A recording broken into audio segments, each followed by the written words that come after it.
Al Jazeera podcast.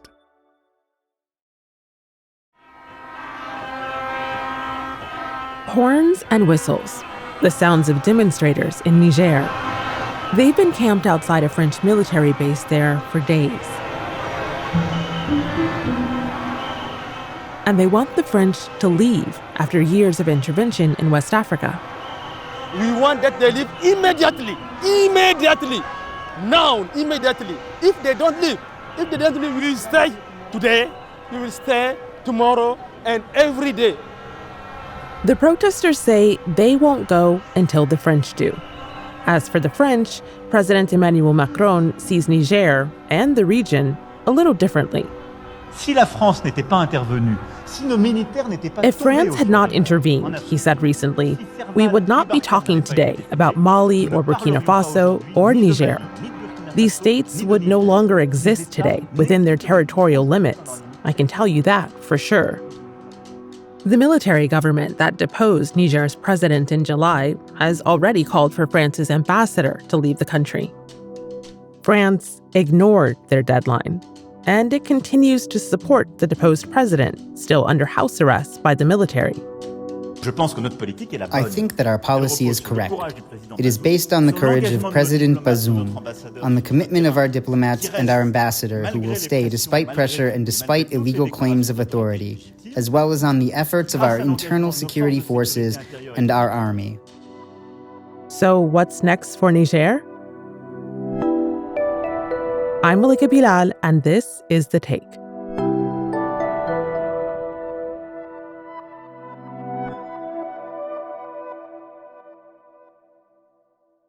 We're speaking to Al Jazeera correspondent Ahmed Idris. The last time we checked in with him, he was attempting to make his way into Niger. I traveled by road with only the accreditation in my hands. I covered more than 1,100 kilometers to get to Niamey from Nigeria, and it was sort of really, really tiring. And immediately I got here, it was work all through. And it still is, by the way. Now he's in the capital. The protesters, the pro-coup supporters, started gathering in numbers.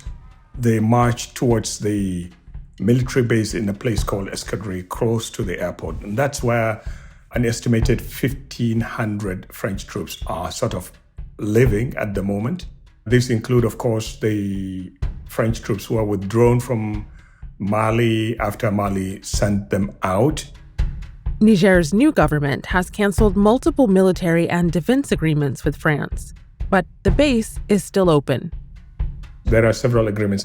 Some of them will lapse in 3 months, some of them in 5 months from now. They basically will want to hold on until the last of such agreement expires and the military junta doesn't approve of it.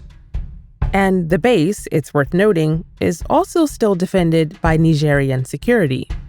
So the protesters took it upon themselves to put pressure on the French so that they can leave the country.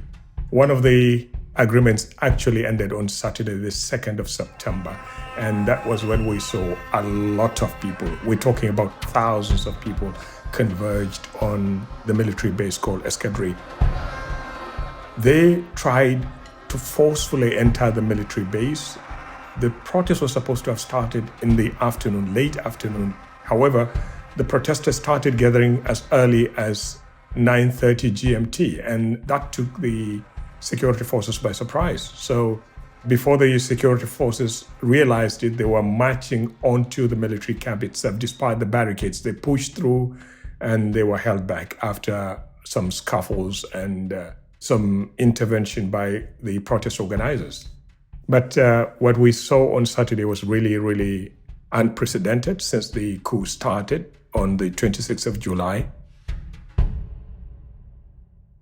The protesters say that France's military presence in Niger, meant to fight armed groups in the region, has done little to stem the violence. They also say French exploitation of Niger's resources doesn't benefit locals. What they told us, and they keep telling us, is that they want the French out. We've come here again to reiterate our opposition to the presence of French military bases in Niger. We're asking the French ambassador to leave our country with all of its military bases. We don't need them. We don't want them anymore. Remove them from our country. The military junta here asked the ambassador to leave. They gave him 48 hours, but the French said they do not recognize the authority of the junta because it's not a democratically elected government. The protesters also see hope in the example of France removing its military from other former colonies, such as neighboring Mali and Burkina Faso, which have had their own military coups in recent years. One of them, interestingly, told me that why did the French, when Mali asked the French to leave Mali, they left without much protest. In Burkina Faso, when they were asked to leave, they left without any fuss. But why are they insisting on staying or remaining in Niger? That question I couldn't answer, but again, the French insisted they're not going anywhere. And that, Ahmed says, gets back to the complaint of the protesters.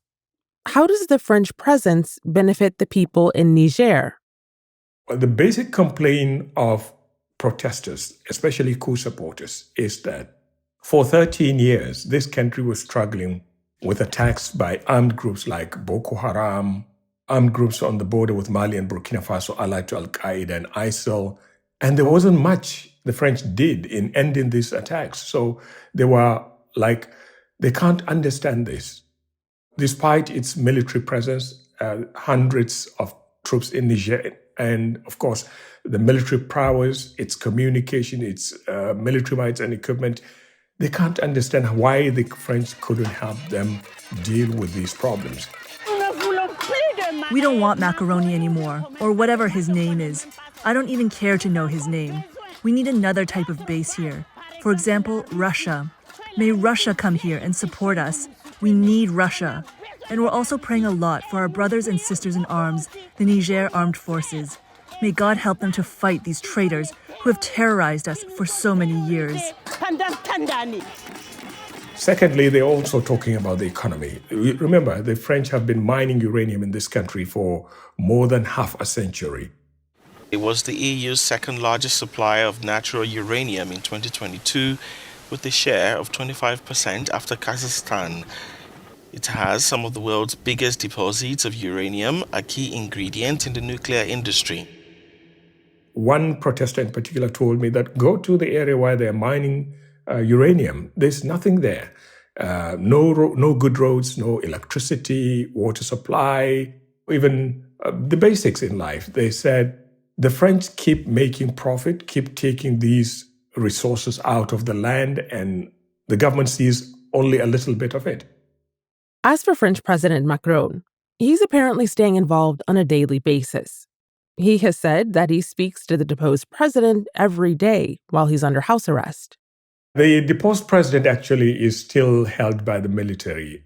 I think what they're trying to do is they want to keep him as long as they can until the threat of military force is eliminated completely, because we understand that he's still being kept at the presidential palace where the military junta leader is also living. So basically, if any military operation is carried out on the presidential palace, then the life of the deposed president is also at risk.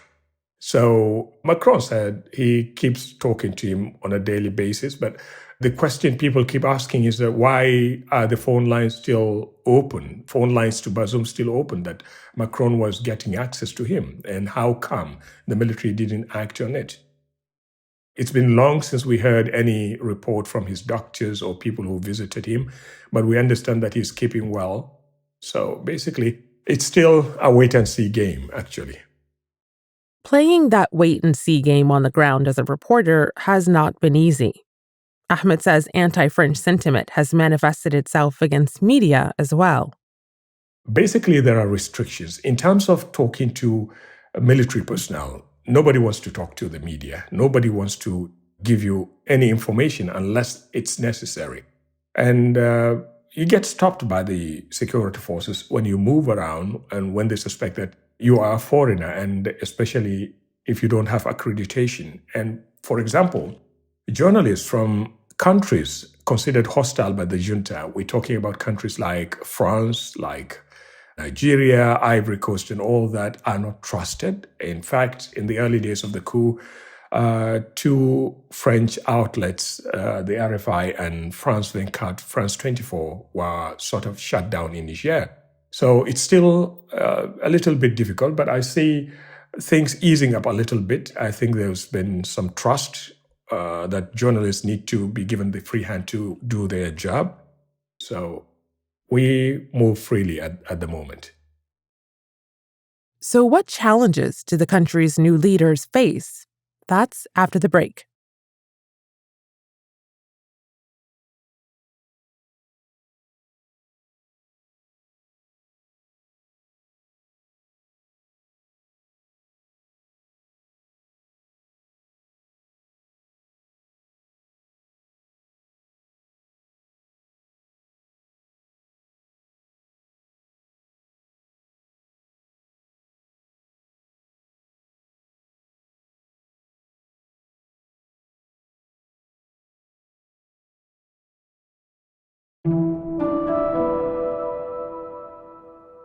Against the backdrop of tensions, Nigerians are increasingly suffering. AlDosari correspondent Ahmed Idris says sanctions are biting hard. We're talking about a country that is largely dependent on foreign aid, foreign assistance, both in terms of food and finances. Then within a short time, the Economic Community of West African States, that's the regional bloc, ordered that all business, commercial, financial transactions between ECOWAS member countries and Niger be shut down. Also, the borders must be shut down for exports and imports. So that leaves Niger with only few options. The option of Mali, which is also a landlocked country, and Burkina Faso.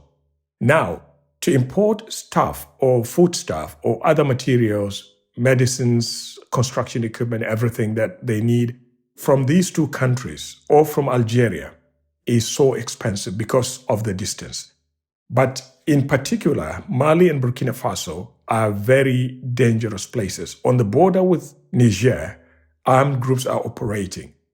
So about 2 weeks ago, more than 300 trucks were sort of stranded at the border between Mali and Burkina Faso.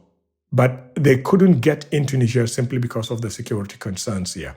Eventually, security forces of the three countries, Mali, Burkina Faso, and Niger itself, had to escort them using military aircraft, armored personnel carriers, and troops on the ground to sort of escort these trucks into Niger. It took them days to get to the capital.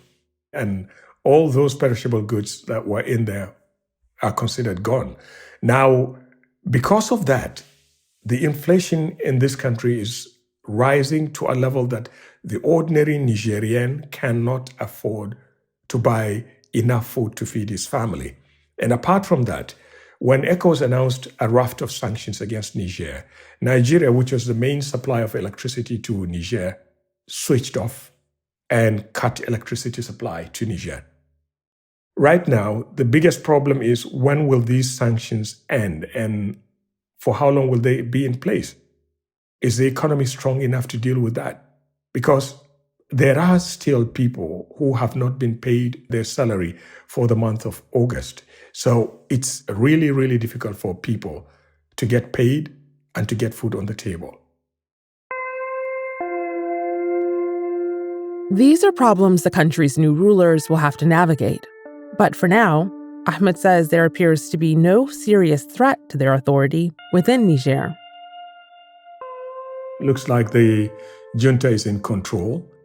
But you see, the history of coups in Africa has not always been that rosy for whoever is there, because you seize power today and you're not sure what's going to happen next. So the military junta here has the support of people, especially here in the capital. The opposition has gone underground, and France is the main suspect now, whatever happens to the military, and it's being seen as a major threat to the existence of the military junta here, especially the presence of 1,500 French troops on Niger soil and refusing to leave. with their expertise, with their equipment and training. Anything that will happen, when you talk to activists and analysts here, they say anything that will threaten the government will have to come from the French and not from Economic Community of West African States, which said it is open to using force to restore democracy in Niger, but also given priority to dialogue. And that's The Take. This episode was produced by David Enders and Amy Walters, with Ashish Malhotra, Chloe K. Lee, Veronisa Campana, Khalid Sultan, Miranda Lin, Sonia Bagat, Zaina Badr, and me, Malika Bilal. Alex Roldan is our sound designer. Alexandra Locke is The Take's executive producer, and Ney Alvarez is Al Jazeera's head of audio. We'll be back.